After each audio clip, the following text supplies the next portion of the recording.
बेटा हम बात कर रहे थे सूडो कोड और फ्लो चार्ट्स पे, राइट। सूडो कोड्स क्या होते हैं? वो कोड जो ओरिजिनल नहीं होते। कोड्स का मतलब हो गया कि जो प्रोग्राम कोड होता है। प्रोग्राम कोड का मतलब जो आपका कंप्यूटर सिस्टम रन कर सकता है। तो ये कोड जो सूडो कोड है वो ओरिजिनल नहीं होते, तो आपका प्रोग्राम, आपका जो कंप्यूटर है उसको रन नहीं करता, राइट। फिर कौन रन करता है?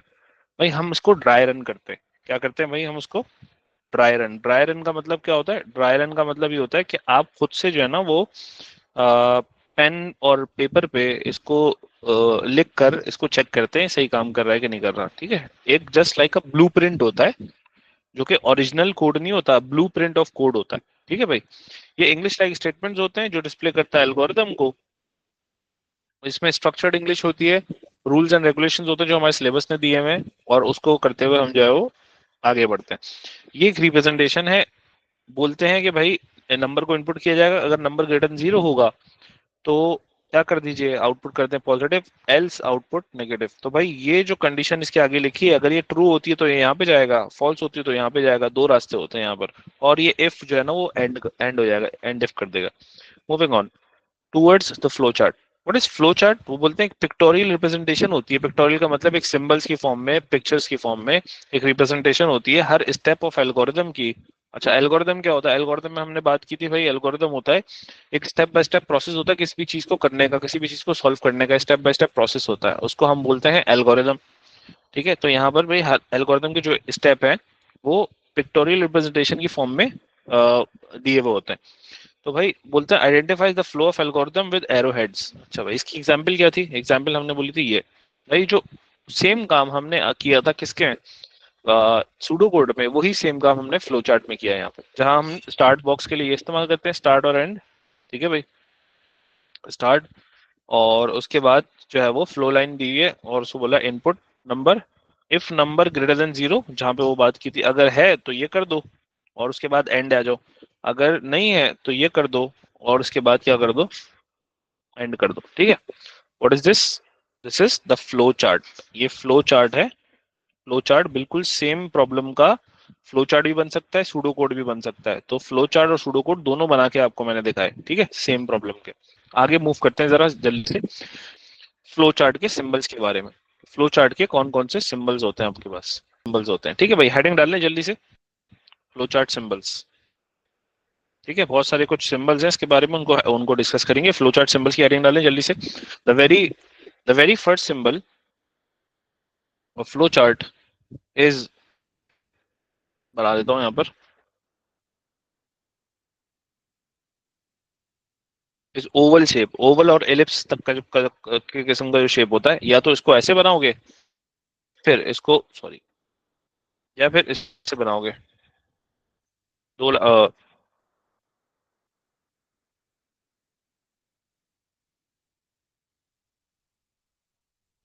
दो लाइन ऐसे कर दी और ऐसे कर दी, ठीक है। ये ओवल शेप या फिर आप बोलोगे एलिप्स है। ये कौन सा बॉक्स होता है भाई? ये होता है स्टार्ट या स्टॉप। सही है, स्टार्ट या स्टॉप। अब इसको किसी भी तरीके से बनाया जा सकता है। देखो ऊपर मैंने ना एक जानबूझ के एक चीज की है, जरा ऊपर नहीं, यहाँ पर देखो। अब इसकी रिप्रेजेंटेशन देखें, सही है, और इसकी रिप्रेजेंटेशन देखें, क्या ये दोनों अलग अलग हो गए? नहीं भाई, ये दोनों सेम है, ठीक है। ये दोनों एक्सेप्ट किए जाएंगे, ये भी एक्सेप्ट किया जाएगा, ये भी एक्सेप्ट किया जाएगा। आपको प्रिसिशन के मार्क्स कोई नहीं मिलने वाले, लेकिन हाँ बिल्कुल एक्यूरेट होना चाहिए। तो आपने बोला ये मेरा शेप हो गया, ठीक है भाई, कौन सा हो गया? स्टार्ट और स्टॉप। मतलब एल्गोरिथम स्टार्ट और स्टॉप करना है तो ये शेप लाजमी बनाना पड़ेगा फ्लो चार्ट का, ठीक है भाई। आगे बढ़ जाए, चले भाई, मूविंग ऑन। सेकंड मेरे पास ये है कि भाई लेट्स से कि स्टार्ट और स्टॉप हो गया, ठीक है, ये वाला हो गया, और मेरे पास एक और बॉक्स आएगा जिसको हम बोलेंगे पैरेललोग्राम। वो इस तरह का बनता है कुछ, पैरेललोग्राम, ठीक है, थोड़ा सा टेढ़ा होगा यहाँ से, ठीक है, इसको बस सीधा मत बना दीजिएगा, यहाँ से टेढ़ा होगा। पैरेललोग्राम होता है, ठीक है भाई, और इसको बोलते हैं, अच्छा ये शेप कौन सा है? पैरेललोग्राम होता किस लिए इस्तेमाल है? ये बेटा जितने भी इनपुट और आउटपुट होते हैं ना उसके लिए इस्तेमाल होता है। इनपुट आउटपुट बॉक्स होता है, जितने भी इनपुट आउटपुट होंगे उसके लिए इस्तेमाल होगा, ठीक है। मूविंग ऑन, एक रेक्टेंगल होता है, ठीक है,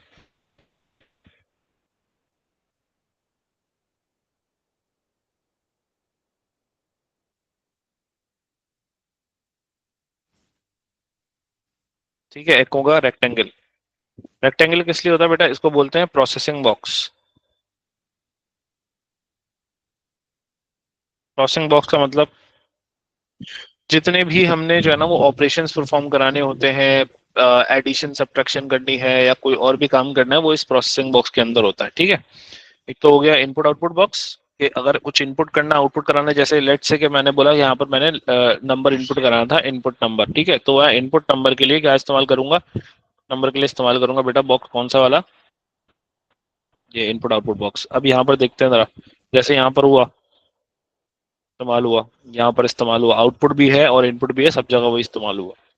अच्छा, ये हो गया प्रोसेसिंग बॉक्स। प्रोसेसिंग बॉक्स के बाद भाई हम चलेंगे जरा किसकी तरफ, एक हमारे पास है जिसको बोलते हैं,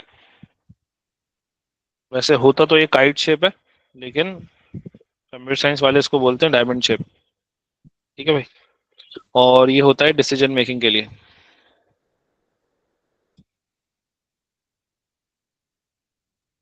ठीक है, किस लिए होगा, ये डिसीजन मेकिंग के लिए होगा, कि डिसीजन मेकिंग करनी है। जैसे हमने डिसीजन मेकिंग यहाँ कर रहे थे कि if number is greater than, अच्छा इसको थोड़ा सा चलो जाने दो फिलहाल के तौर पे तो, लेकिन हम इसको जो है ना वो इफ की जगह पर ना इज लिखते हैं यहाँ पर ना, ऐसे ही मतलब एक इसका कन्वेंशनल वो होता है इज, खैर चलो छोड़ो। डिसीजन मेकिंग, डिसीजन मेकिंग के बाद एक और चीज होती है which which we have is this processing box। ठीक है, एक प्रोसेसिंग बॉक्स होगा और उसके अंदर दो ऐसे बार्स होंगे। ठीक है, ये किस लिए होता है, ये बेटा लिख लो फिलहाल के तौर पे अपने पास, आगे जरूरत पड़ेगी तो मैं बताऊंगा, रूटीन्स या फिर फंक्शंस के लिए होगा।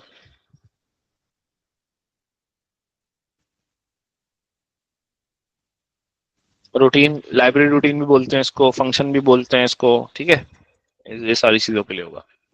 कितने शेप्स आपको बताया भाई, आपको बताया मैंने टोटल 5 शेप्स, राइट। एक ओवल शेप, ठीक है, जिसको बोलते हैं स्टार्ट और स्टॉप। ठीक है, second parallelogram, input output box होता है। प्रोसेसिंग बॉक्स रेक्टेंगल, और ये डिसीजन मेकिंग बॉक्स क्या बोलते हैं उसको, डायमंड शेप। और ये एक रेक्टेंगल बॉक्स के अंदर दो बार्स होते हैं जो रिप्रेजेंट करते हैं किसको बेटा, रूटीन को या फंक्शंस को। ठीक है, यहाँ तक क्लियर है, आगे बढ़ जाए। ठीक है चले भाई, आगे बात करते हैं बेटा टूवर्ड्स द प्रोग्रामिंग कंस्ट्रक्ट्स या फिर एल्गोरिदम डिजाइन कॉन्सेप्ट्स।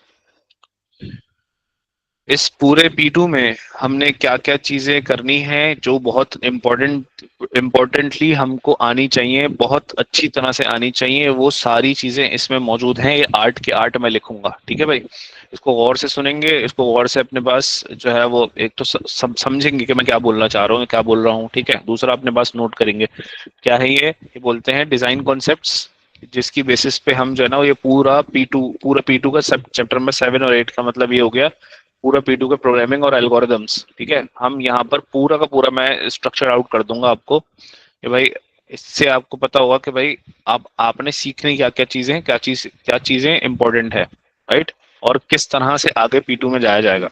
तो ये 8 कॉन्सेप्ट्स हैं, सही है। सबसे पहला कॉन्सेप्ट क्या आता है, जिसको एक और नाम भी बोलते हैं, इसको बोलते हैं प्रोग्रामिंग कंस्ट्रक्ट्स। ठीक है भाई, चलें सबसे पहला नाम, सबसे पहला नाम बेटा होता है, सबसे पहला कॉन्सेप्ट, सबसे easiest concept which we called is selection. ठीक है, सबसे पहले हमें सिलेक्शन आनी चाहिए। सिलेक्शन का मतलब ये है कि भाई ये सिलेक्शन किसी किसी ऐसी रैंडम चीज की सिलेक्शन नहीं हो रही, बट यहाँ सिलेक्शन हो रही है दो चीजों में से किसी एक चीज की। ठीक है, और ये प्रोग्रामिंग कॉन्सेप्ट एक प्रोग्रामिंग कॉन्सेप्ट है और कोर प्रोग्रामिंग कॉन्सेप्ट है। ठीक है, बहुत ज्यादा इस्तेमाल होता है सिलेक्शन। सिलेक्शन दूसरी क्या होगा भाई, अब ये फर्दर जो चीजें ना वो लिखवाऊंगा इसके, अ, इसको बोलते हैं आइट्रेशन, सिलेक्शन आइट्रेशन। ठीक है भाई, सिलेक्शन आइट्रेशन, सिलेक्शन आइट्रेशन में मजीद क्या सर एरो के बनाए हैं आप लोग, सही है, तो उसको उसको बना देते हैं, उसको बता देता हूँ क्या होता है भाई। भाई सिलेक्शन में सबसे पहला जो जो चीज हम पढ़ेंगे वो होती है if then else end if. ठीक है, if then else end if. ठीक है भाई। सेकंड हम पढ़ते हैं बेटा, case of otherwise end case. Case of otherwise end case.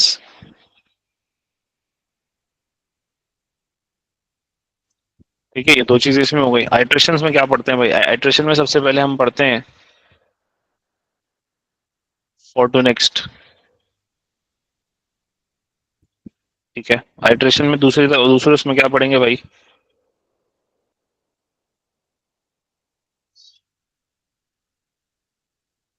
while do and while।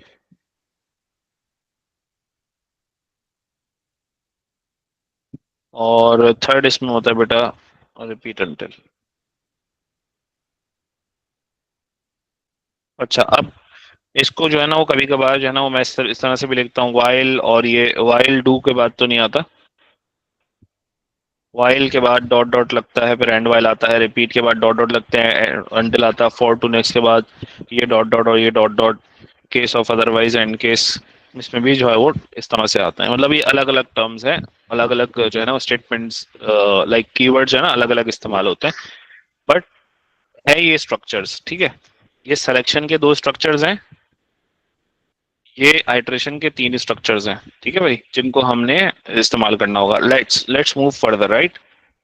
अब थर्ड पे मूव करते हैं बेटा। थर्ड पे हमारे पास selection, iteration, totalling, the concept which is totalling. Totalling आनी चाहिए, काउंटिंग आनी चाहिए,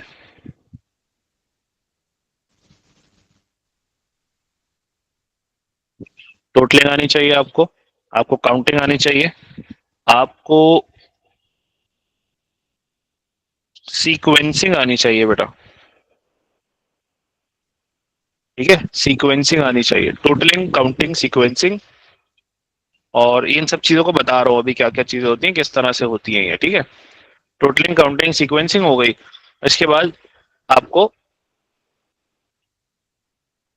सर्चिंग आनी चाहिए।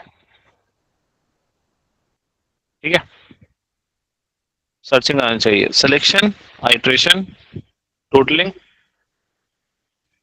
जी बेटा, सूडो कोड के लिए भी है। ये एल्गोरिथम मेकिंग कह रहे हैं, एल्गोरिथम डिजाइन कॉन्सेप्ट्स हैं। ठीक है भाई, एल्गोरिथम डिजाइन कॉन्सेप्ट्स का मतलब, अब एल्गोरिथम फ्लो चार्ट में भी होता है, एल्गोरिथम सूडो कोड में भी होगा, तो सूडो कोड में भी अप्लाई होगा और फ्लो चार्ट में भी अप्लाई होगा। ये वो एल्गोरिथम के कॉन्सेप्ट्स हैं। तो भाई सर्चिंग हो गई, सॉर्टिंग हो गई। ठीक है, आखिरी होता है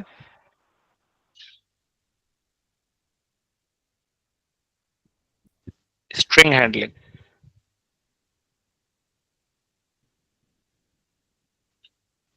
ऑलराइट,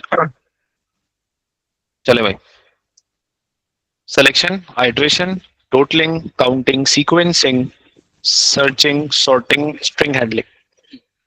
बेटा इस पूरे 7 और 8 को मिला के ये 8 कॉन्सेप्ट्स आपके पास हैं। ये 8 कॉन्सेप्ट्स अगर आपको आ गए तो, ये आगे से मेरा क्या, इसकी डेफिनेशन थोड़ी याद करनी है हमने, ये कॉन्सेप्ट्स को अप्लाई करना है। सही है, गिवन सिचुएशंस पे अप्लाई करना है। तो वो थोड़ा सा क्या बोलते हैं, थोड़ा सा टाइम टेकिंग होता है। ऐसा नहीं कि मैं इसकी डेफिनेशन बताऊंगा, डेफिनेशन याद कर लो, डेफिनेशन लिख के आ जाओ, ऐसे नहीं होगा ना। एग्जाम में इस तरह से आएगा। मैंने पहले भी बताया था कि P2 थोड़ा सा अनकन्वेंशनल होता है। अनकन्वेंशनल का मतलब हमें टॉपिक जो दिया जाता है वो हमें याद करके उससे रिलेटेड आंसर नहीं लिखना होता, बल्कि हमें जो है ना अपने आप को प्रिपेयर करना होता है कि हम गिवन सिनेरियोज पे जो है ना वो इम्प्लीमेंटेशन कर सके, वो वाले कॉन्सेप्ट इम्प्लीमेंटेशन कर सके जो यहाँ पर गिवन है। तो अब पूरे सिलेबस में से सारी चीजें निकाल ली मैंने बेटा। सही है, और वो ये है, ये कोर है आपके पास, ये जो लिखा हुआ, ये सिलेक्शन, आइट्रेशन, ये जो जितने सारे कॉन्सेप्ट्स लिखे हैं, ये 8 के 8 कॉन्सेप्ट्स आपको आने चाहिए, तब आप सूडो कोड में और फ्लो चार्ट में अच्छे हो सकते हो। ठीक है, अगर आपने इन चीजों को थोड़ा सा आगे पीछे कोई चीज नहीं सीखी तो कोई एक कॉन्सेप्ट रह जाएगा। ये पूरे के पूरे सिलेबस के आपके कंटेंट्स, लाइक प्रोग्रामिंग के की फॉर्म में है कि ये वाले कॉन्सेप्ट्स आने ही आने चाहिए। ठीक है भाई, यहाँ तक बात क्लियर है। अच्छा भाई, सिलेक्शन और आइटरेशन में बात करते जल्दी से। अच्छा भाई, सिलेक्शन में दो टूल्स हैं, if then else end if और case of otherwise end case. Iteration में तीन टूल्स हैं, for to next, while do end while, repeat until. ठीक है भाई। अच्छा, अब जरा सबसे पहले इसको यहाँ पे समझ लेते हैं, मजीद कुछ चीजें लिख लेते हैं इसके बारे में कि भाई हमारे पास जो सिलेक्शन है ना, सिलेक्शन का मतलब किसी दो चीजों में से, किसी तीन चीजों में से कोई चीज सेलेक्ट करना। आपका एल्गोरिथम इतना कैपेबल हो कि भाई वो दो चीजों में से, तीन चीजों में से कोई चीज क्या कर सके, सेलेक्ट कर सके based on the given criteria. वो क्राइटेरिया आपको देना पड़ता है, आप देते हो, आप प्रोवाइड करते हो। ठीक है भाई। अच्छा, अब सिलेक्शन के कितने टूल्स नजर आ रहे हैं भाई? देखो मैं समझता हूँ, मैं इसको इस तरह से समझाने की कोशिश करता हूँ। बेटा ये तीन ब्लू से लिखे हैं ना मैंने, ये पूरे प्रोग्रामिंग की कोर है, कोर। मतलब ये कि जब भी एल्गोरिदम आएगा तो आप सबसे पहले अपने आप से सवाल करोगे, यार इसके अंदर मैं इन पांचों में से कौन सी चीजें इस्तेमाल करूंगा? या तो दो इस्तेमाल करूंगा, या तो एक इस्तेमाल करूंगा, या तो तीन इस्तेमाल करूंगा, कौन कौन सी चीज इस्तेमाल करूंगा? सबसे पहले आप अपने आप से ये सवाल करोगे, सही है। और ये इसकी आइडेंटिफिकेशन कब होगी? जब इसके क्वेश्चन सॉल्व करना शुरू होंगे। ठीक है, तो अब ऐसा समझिएगा कि मिसाल के तौर पे हमारे पास एक शख्स है, उसका नाम है अरहम। ठीक है भाई। अयान भाई, ये भी इसको भेजने के लिए कंटेंट मिल गया आपको, ठीक है, अपने दोस्त को। एक शख्स है हमारे पास, उसका नाम है अरहम, राइट। अब अरहम जो है ना, वो अरहम को अयान भाई पकड़ के लेकर आए, बोलते हैं कि भाई आपको जो है ना वो एक काम करना है, मेरे पास एक दीवार है, उसमें मैं ना लाइक एक रूम में ना वो लगाना चाह रहा हूँ, एसी लगाना चाह रहा हूँ। तो उसमें जो है ना वो जो पाइप्स वगैरह बाहर जाते हैं ना, उसके लिए एक होल करना है। ठीक है। अब होल करने के लिए अयान भाई लेकर आए अरहम भाई को, ठीक है, और अरहम साहब आए अपने टूल्स के साथ। सबसे पहले वो निकालते हैं उसमें से the tool which is like screw driver निकाल रहे हैं, राइट। स्क्रू ड्राइवर निकाला और स्क्रू ड्राइवर से वो होल करने की कोशिश कर रहे हैं, वॉल के, लाइक वॉल वॉल के थ्रू होल कर रहे हैं। तो क्या, हाँ जी, तो क्या जो है वो ये होल हो पाएगा? भाई स्क्रू ड्राइवर से वॉल के थ्रू होल करना है, तो वो वॉल वॉल के थ्रू होल नहीं होगा, राइट। इसी तरह से अब उन्होंने निकाल के लेकर आया, वो क्या बोलते हैं कि लाइक वॉल के थ्रू होल करना है, सही है। तो बोल रहा है मैं जो है ना वो यहाँ पर एक बॉम्ब लगा देता हूँ और बॉम्ब से दीवार को जो है वो उस जगह पे उसको फोड़ देता हूँ तो सुराख हो जाएगा। ठीक है। तो again he is using the wrong tool, right. यहाँ पर मकसद क्या है? यहाँ पर भी इसी तरह का मामला है बेटा। ये जो अरहम भाई, जो मजदूर हम लेकर आए थे ना अरहम को, वो ये पांच, जैसे उनके पास बहुत सारे टूल्स थे जिसमें से वो सेलेक्ट कर रहे थे कौन सा इस्तेमाल करूं कौन सा नहीं करूं। इसी तरह से ये जो है ना, ये पांच टूल्स हैं जो हम इस्तेमाल करते हैं in order to construct the algorithm. Algorithm को कंस्ट्रक्ट करने के लिए ये पांच के पांच टूल्स हैं कि भाई सिलेक्शन और आइटरेशन तो करनी ही करनी होती है, बहुत बेसिक से हैं, सबसे प्रायर जब ही इनको रखा है। ठीक है, तो ये पांच टूल्स हैं। अब पांच टूल में से जैसे अरहम ने डिसाइड किया कौन सा टूल था, उनको तो दिमाग ही नहीं चल रहा था अरहम भाई का, अल्लाह माफ करे, वो तो स्क्रू ड्राइवर से सुराख कर रहे हैं। ठीक है, तो वो होल कर रहे हैं स्क्रू ड्राइवर से, तो वो तो काम नहीं होने वाला ना। ठीक है, इसी तरह से यहाँ पर अगर आपने इन पांचों टूल्स में से कोई भी टूल गलत सेलेक्ट किया तो आपका काम शायद के हो जाए, लेकिन टाइम और एफिशिएंसी नहीं आएगी। ठीक है, टाइम और एफिशिएंसी नहीं आएगी। इसी वजह से आपने क्या करना है, आपने इन पांचों टूल्स में से जो अप्रोप्रिएट टूल है उसकी सिलेक्शन जो है ना वो बहुत ज्यादा जरूरी है। उसमें से कौन सी टूल जो है ना वो आप क्या करेंगे, यूज करेंगे, वो बहुत ज्यादा इंपॉर्टेंट है। ठीक है।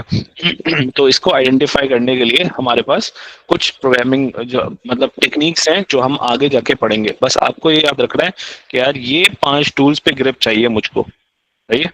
और उसके साथ साथ ये कॉन्सेप्ट्स क्या आपका भाई सिखाता रहेगा, टेंशन नहीं ले, सही है। तो भाई सारी चीजें आती रहेंगी इंशाल्लाह, लेकिन P2 में एक बात का बहुत खास ख्याल रखेंगे यार कि क्लासेस में एब्सेंट नहीं होने का। होपफुली यहाँ तक सबको क्लियर होगा। इसमें कोई बड़ा मसला नहीं है, बहुत आसान सी चीजें हैं, लेकिन चीजों को थोड़ा सा ऑनेस्टली लेके चलेंगे। ठीक है भाई, आगे बढ़ जाए।